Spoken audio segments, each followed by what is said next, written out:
Kita insya Allah akan belajar membaca Al-Quran dengan metode mukamilah. Kalau kita melihat berbagai metode pertubaran, ya, berbagai metode pertubaran, tapi tidak semua metode punya dasar yang kuat. Ya. Soalnya banyak metode pertubaran, saya tidak perlu sebutkan, gitu kan. Tapi tidak banyak yang memiliki dasar yang kuat dalam keilmuan. Artinya begini, betapa banyak di antara kita yang mungkin sudah belajar, ya, itu mungkin hanya didapat dari guru yang notabene yang mungkin tidak memiliki hujah, tidak memiliki keilmuan yang kuat yang mendalam. Apalagi Islam, ya, fondasinya salah satunya adalah dengan dalil, gitu ya. Sehingga tanpa dalil mungkin perlu dipertanyakan. Apapun yang kita amalkan, apapun yang kita kerjakan itu kan butuh dalil. Kenapa? Kata Nabi, "Man amila amalan laisa alaihi amruna fa huwa raddun." Kan gitu ya. Artinya apa itu? Siapa yang kemudian beramal, entah itu membaca Al-Quran, entah itu beribadah, laisa alaihi amruna, tidak ada contoh, tidak ada teladan, tidak ada kesunahan dari Nabi SAW, maka bahwa raddun, dia terpental, tertolak, tak diterima, kira-kira begitu. Nah, sehingga bahkan kalau dengan nanti mungkin sudah ada yang tahu di mukamilah ini kemudian banyak ya inputnya itu dari orang-orang yang punya latar belakang bahkan sudah lulus dari berbagai metode lain. Nah, itu ya. Sebutlah tadi misalnya Iqra gitu ya. Karena kan ini paling umum ya. Kita melihat di Bayan kan ada tuh, kalau yang tidak perlu disebutkan namanya, tapi di sana ada di mana di situ menggunakan Iqra, medianya. Tapi kemudian orang-orang di sana rata-rata kemudian menemukan bacaan-bacaan yang tidak semua, tapi ada yang kurang berdasar, sehingga kemudian bahkan lulusan dari sana, lulusan dari berbagai metode kemudian, termasuk saya adalah dari asalnya ya dari metode fasal tulisan yang dibawa oleh Syekh Hanofa. Ada yang pernah dengar? Nah itu Syekh Hanofa Maulana, beliau domisili di Bandung. Itu saya belajarnya di Bandung. Kalau ada yang pernah dengar Indonesian Al-Quran Center, nanti kalau bisa saya searching. Kemudian di Klaten itu bergabung dengan Mukamilah. Termasuk istri saya dari sebutlah Bumi, gitu ya. Nah, tapi kita tidak ingin membandingkan ini semua. Intinya adalah di sini ya, metode apapun yang dipelajari sama.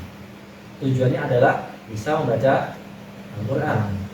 Hanya yang ditekankan di Mukamilah bukan hanya bisa saja, tapi punya dalil, punya dasar, punya apa yang disebut tadi sebagai pijakan atau dalil lah untuk kemudian kita membaca Al-Quran itu bagaimana.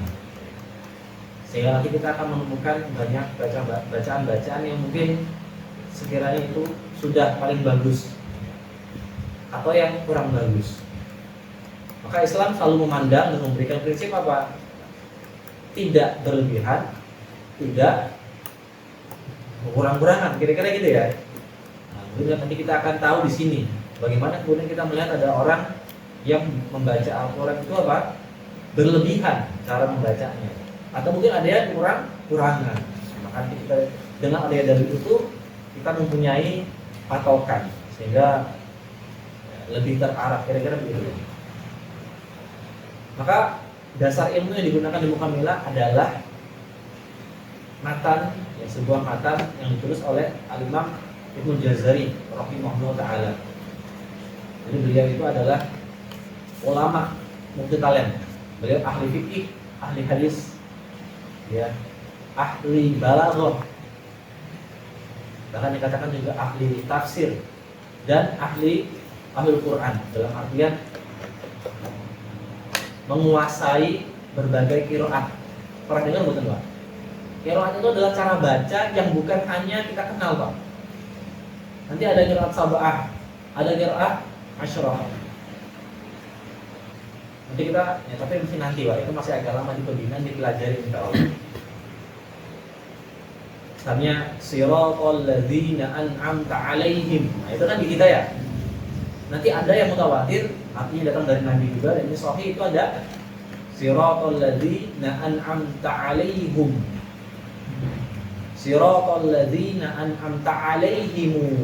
Nah, mim jamak itu hanya bahas mim jamak. Semacam ini nanti kita belajar di Muhammadiyah. Dasarnya dari dasar dulu jadi satu kan gitu ya, tidak langsung buru-buru ke tingkatan itu. Nah, Imam Jazari itu membahas itu.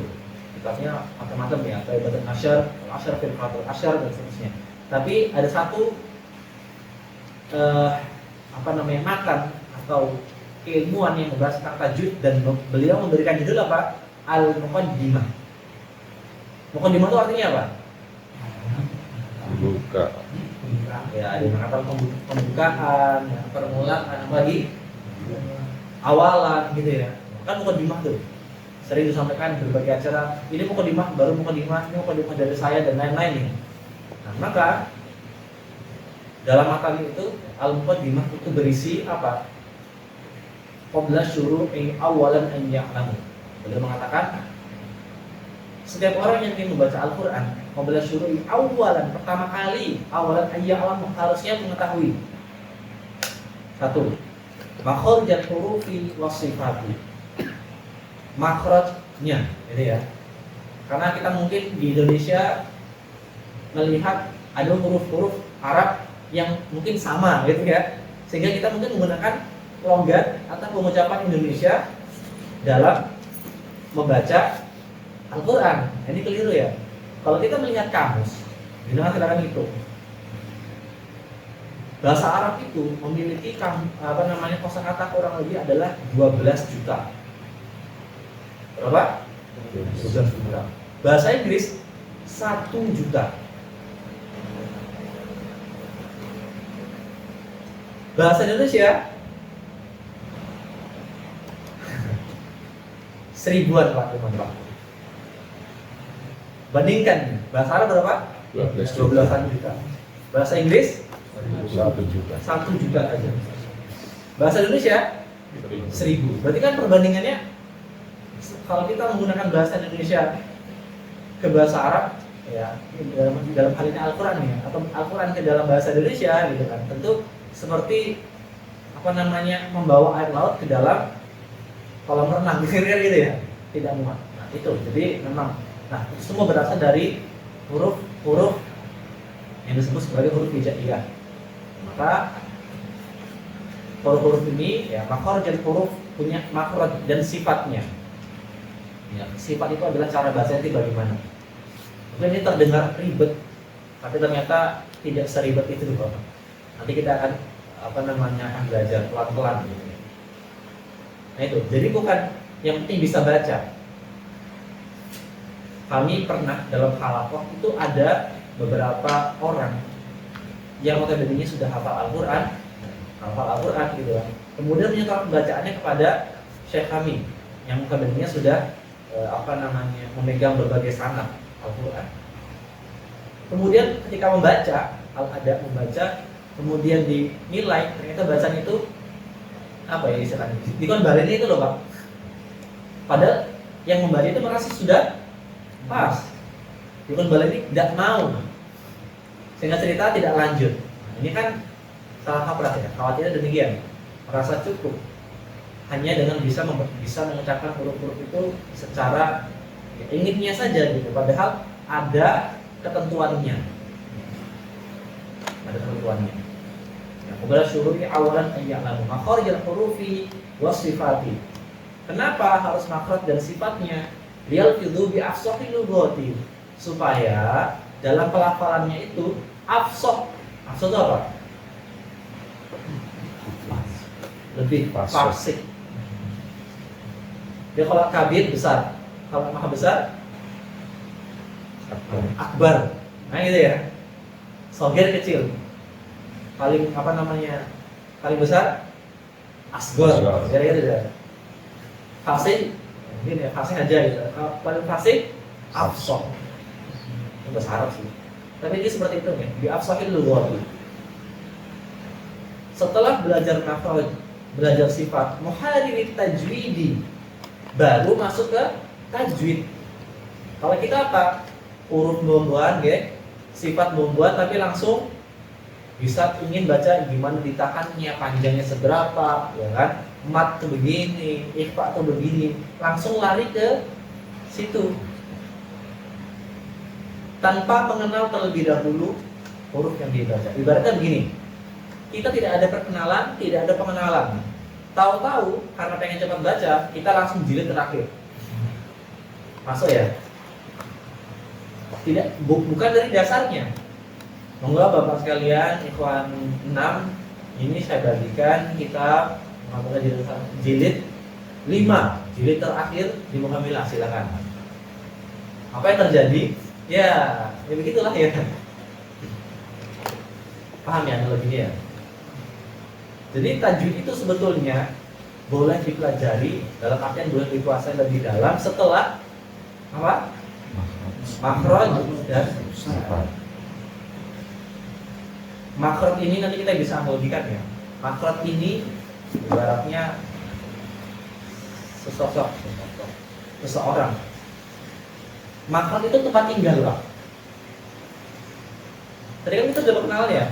Ada yang di Krapia, ada yang di Karangnom, ada yang di Kalipotes, ada yang di Jatinong, ada yang di Barenglor gitu kan, macam-macam.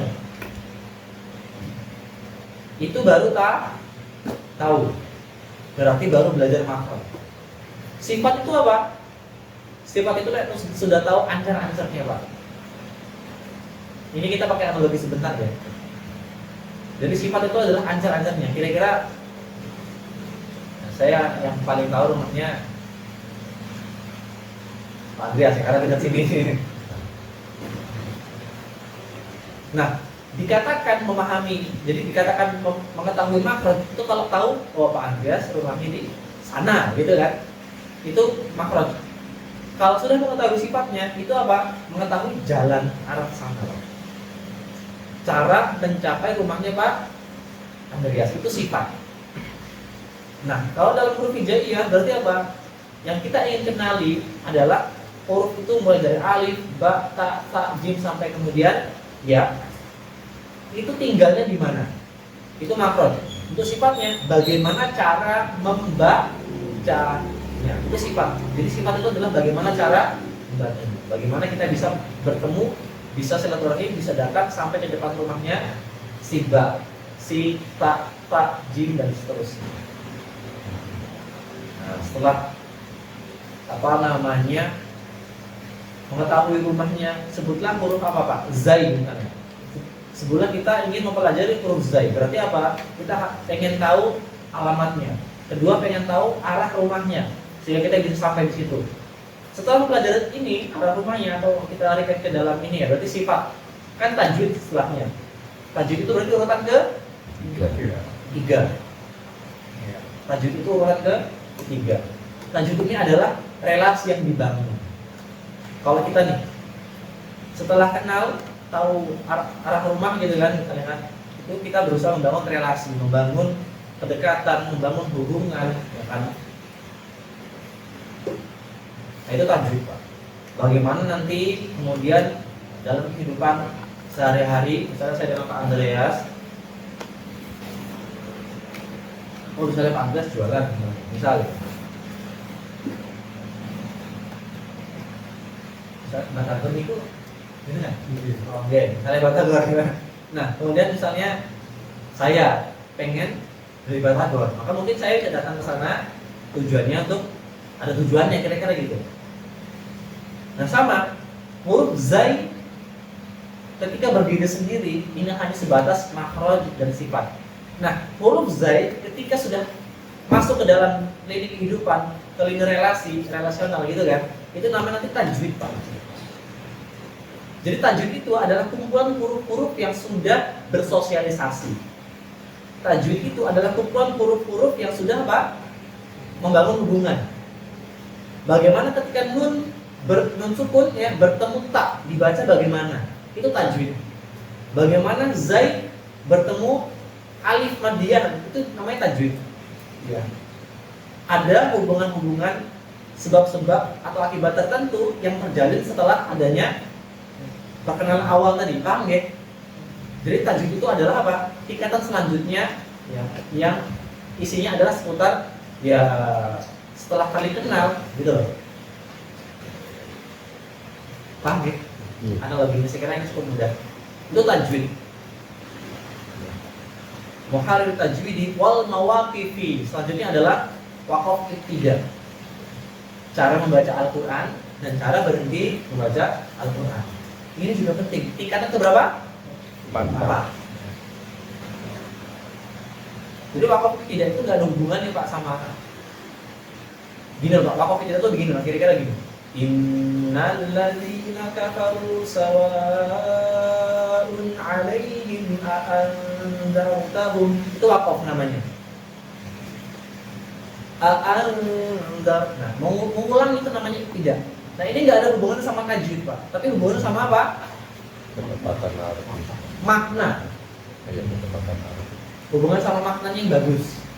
Dalam bahasa Indonesia kita mengenal ada paragraf, ada kalimat, ada titik, ada koma, kan gitu ya. Al-Quran kan qara ayaqra'u, bacaan. Maka ada makna yang harus sempurna di situ. Kan gitu. Namanya bacaan, dipahami ada makna yang harus sempurna. Bagaimana kemudian ayat ini menjelaskan sampai titik pembahasan topik misalnya kan. Maka selanjutnya bisa dikatakan paragraf baru, bisa dikatakan titik kalimat baru gitu ya. Misalnya ada satu paragraf ada berapa? Ada 4 kalimat misalnya. Satu paragraf ada 4 kalimat. Ya kan Bang tulis anaknya ya. Tulis sudah. Di awal iya bisa ada gambaran ya. Ya. Kalau kurang paham silakan disampaikan. Jangan sampai nanti gini-gini aja tapi kurang paham. Bahaya itu. Kalau bahasa kasarnya itu berbohong, gitu kan? Masalahnya bukan membohongi, kami bukan membohongi semua yang ada di sini, tapi membohongi siapa? Diri sendiri. Jadi kita belajar, kalau kurang paham atau ada yang ditanyakan silakan. Itu demi kebaikan diri sendiri. Saya tidak rugi, yang ada di sini tidak rugi, tapi yang diri sendiri mungkin yang rugi. Prinsip kita tidak akan pernah lanjut kepada materi selanjutnya kalau belum menemukan jalan terang pada pembahasan sebelumnya. Karena kalau bisa ya berangkat terus pada pertemuan selanjutnya supaya apa? Tidak ketinggalan. Nah gitu ya. Karena kan kita berjalan menempuh sampai ke jilid 1, jilid 2, jilid 3 dan seterusnya. Nah, waqaf tidak. Itu bukan bagian dari tajwid. Tapi bagian daripada tartil itu bisa tercapai. Pernah dengar istilah tartil ya? Apa bedanya tartil dengan tajwid? Tartil itu lancar, kalau tajwid pasnya populer. Semuanya sama-sama harus pas, harus sama-sama benar. Tartil itu adalah komposisi yang pas dari tajwid dan waqaf tidak tadi. Ali bin Abi Thalib, tahu ya? Khalifah Ali bin Abi Thalib karramallahu wajhah itu pernah mengatakan yang dinukil oleh Syekh Ibnu Jazari dalam kitabnya An-Nashr fil Qira'atil Ashr. Apa? At-tartil. Tartil itu dua adalah tajwidul huruf wa ma'rifatul huruf. Tartil itu yang kita waratilil Qur'ana tartila, saya pengen baca tartil. Tartil itu apa? Komposisinya dua. Satu apa? Tajwidul huruf. Huruf itu pas, baik berdiri sendiri maupun ketika dalam susunan ayat, ya kan? Tajwidul huruf wa ma'rifatul huruf. Cara berhentinya paham dia gitu. Bagaimana makna yang dia baca itu tidak rusak. Makna yang dia baca itu sudah di tanda waktu pas gitu misalnya ya. Sehingga artinya tidak rusak, artinya bagus, maknanya paling tidak ya pas lah begitu kan. Misalnya ya ayyuhalladzina amanu la taqrabus shalah. Artinya apa tuh?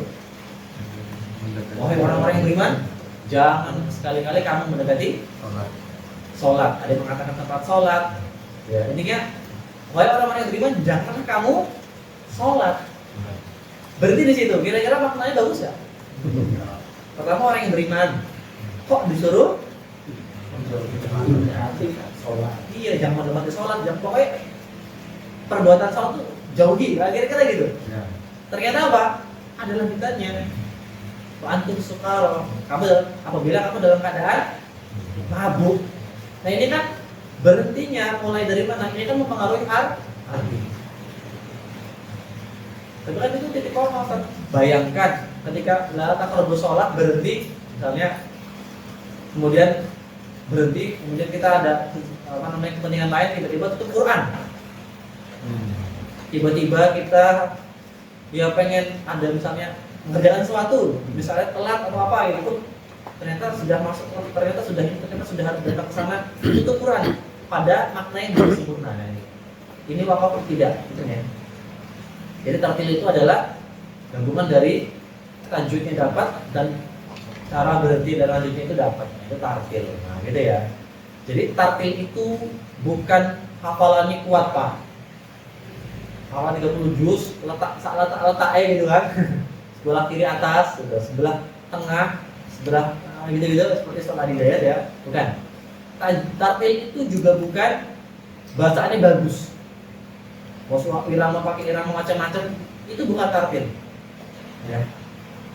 Jadi kita harus pahami tartil itu bukan bacaan yang cepat, bacaannya tartil itu bukan yang hafalannya kuat, tartil itu bukan yang bacaannya bagus, bukan. Tartil itu apa? Satu, tajwidnya pas. Kedua, wakaf tidaknya. Inilah tartil. Nah inilah yang kita akan pelajari di Muhammadiyah. Menekankan betapa kalau baca Quran jangan pengen cepet.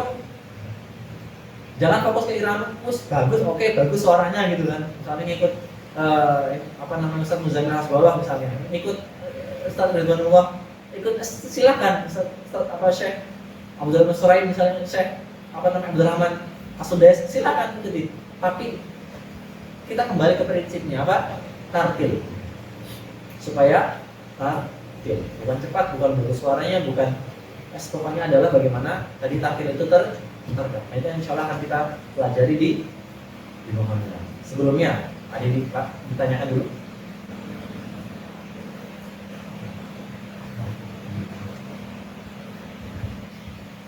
Paham atau bahasa apa sih itu? Insya Allah paham. Allah ya. Sambil berjalan. Jangan duduk ini Pak Andres sedang duduk soalnya. Sambil berjalan nanti capek.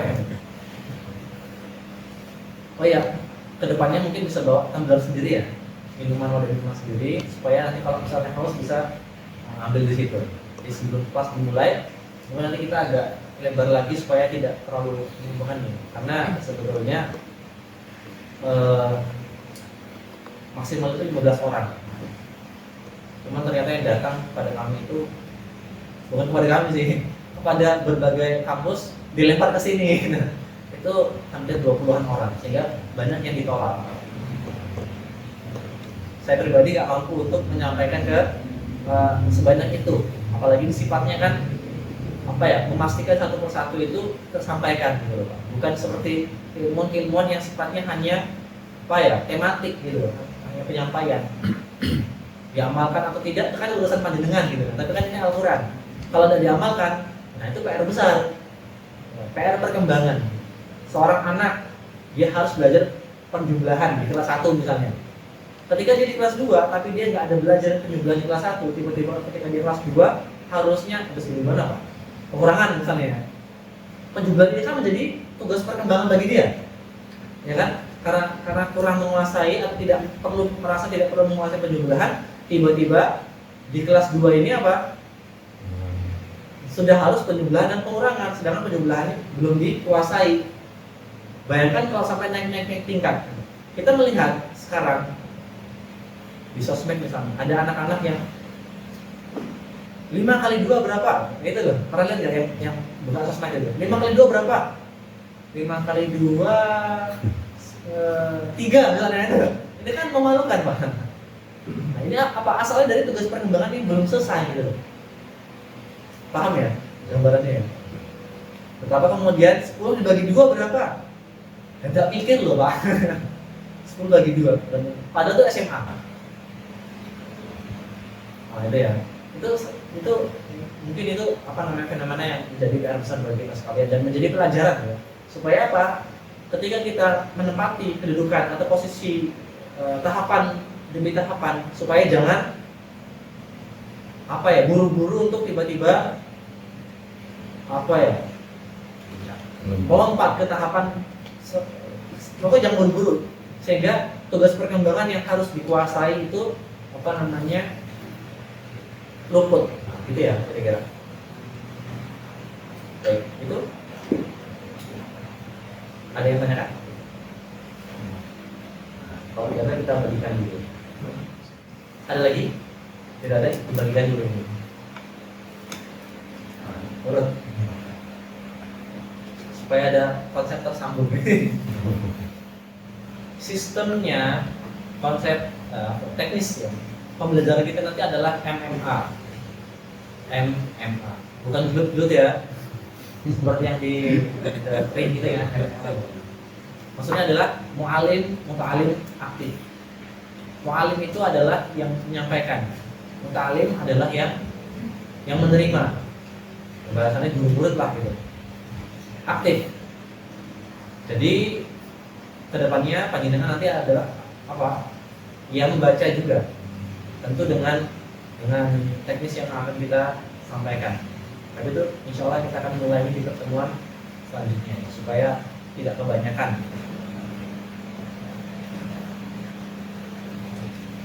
MMA, mu'alim, muta'alim, aktif. Biasanya kan gurunya tuh yang aktif Pak ya.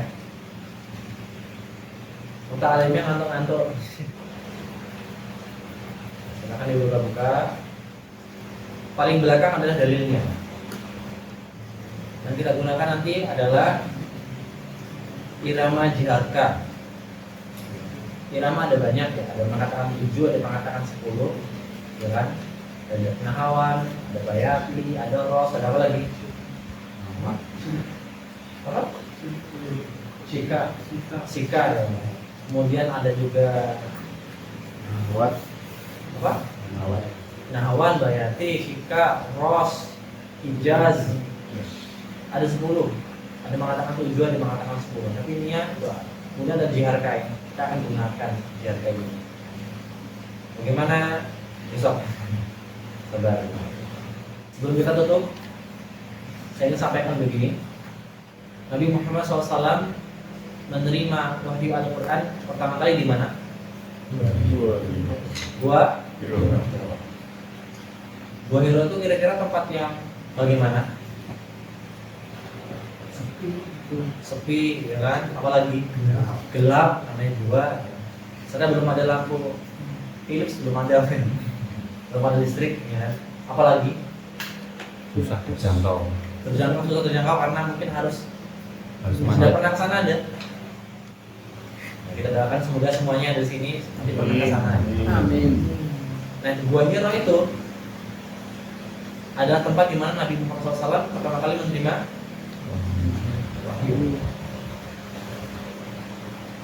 Kenapa kemudian Allah memilih Nabi diberikan wahyu itu di tempat itu, Pak? Padahal pada masa itu banyak istana ya. Istana Romawi ada yang bangunannya mewah. Istana Persia ada, ya kan? Dan istana-istana lainnya. Kenapa kok di Gua Hira? Gua Hira.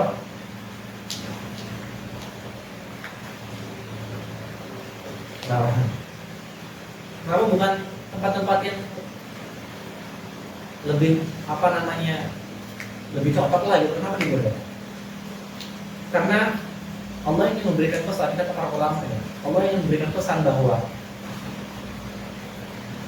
sesempit apapun kamar kita, sekecil apapun rumah kita, ya, bagaimanapun kita, kalau ada Al-Quran di situ, maka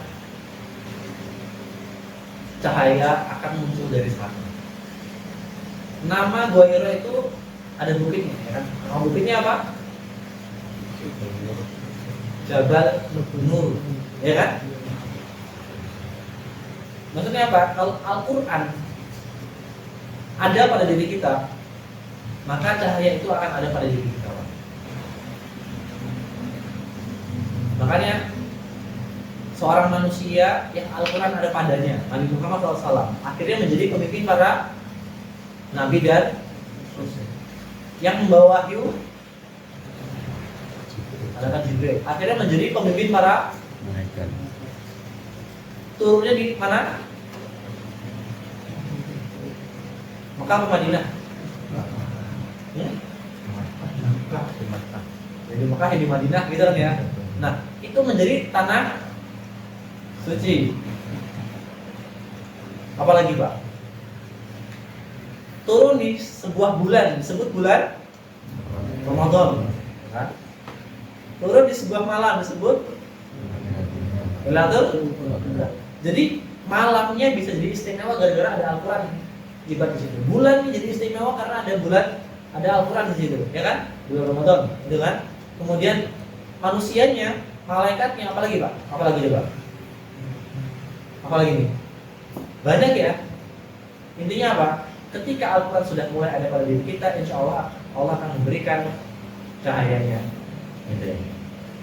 Maka ketika panjenengan sudah mulai melangkah pada tahapan ini, ya, khususnya bagi yang baru pertama kali memulai belajar, maka jangan pernah mundur. Kecuali harus, misalnya harus keluar kota, gitu. Atau misalnya pokoknya ada uzur-uzur syar'i lainnya. Tapi kalau misalnya karena unsur malas dan lain-lain gitu kan, maka itu ya jangan sampai. Paham ya maksudnya? Jadi kita memahami dan mengambil pelajaran bagaimana kemudian Allah kok menurunkan Al-Qurannya di Gua Hira gitu, bukan di tempat-tempat yang lebih cocok. Karena apa? Sesempit apapun kamarmu gitu kan, itu bisa menjadi apa ya? Istimewa karena ada Al-Quran di sana. Nah, sesempit apapun rumah kita, itu bisa menjadi istimewa karena ada Al-Quran di. Sebaliknya Pak, semewah-mewah tempat kalau ada Al-Quran di sana maka ya, pembulah kehancurannya barangkali kan seperti itu. Maka hati kita barangkali menjadi hati yang sempit awalnya. Hati kita barangkali menjadi tempat yang umum awalnya misalnya ya. Maka kita bermohon kepada Allah ya, mulai malam hari ini semoga Allah istiqomahkan kita sekalian nih Bapak sekalian, supaya kita bisa menyelesaikan apa yang baru saja kita mulai. Dan harapannya nanti di antara panjenengan ada yang mungkin mengajar, meskipun mengajarnya ke istri, ke anak gitu. Kalau Pak Andre sebaliknya, Pak. Tidak ada masalah, saling mengajar tidak ada masalah. Gitu nggak ya? Baik, cukup dari saya. Ada yang disampaikan? Cukup ya? Baik, seperti itu. Karena tidak ada yang disampaikan lagi dari kami cukup. Ya. Apabila ada salah, mohon dimaafkan ya. Manusia biasa kan? Kita manusia biasa. Yang mau panggil saya Ustaz silahkan, panggil saya Mas juga silahkan. Mas Ustaz biasanya ya, karena silahkan. Ustaz nyaman ya.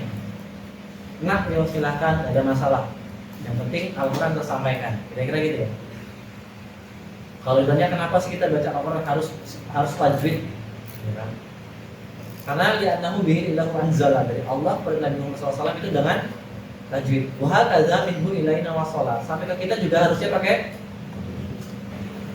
Ya, gitu. Kita akhiri nakfatin alhamdulillah wa doa kafaratul majelis. Alhamdulillahirabbil alamin. Subhanakallahumma wa bihamdika asyhadu an la ilaha illa anta astaghfiruka wa atubu ilaik. Barakallahu li wa lakum wastaghfirukum syukran ala ihtimamikum. Wassalamualaikum warahmatullahi wabarakatuh.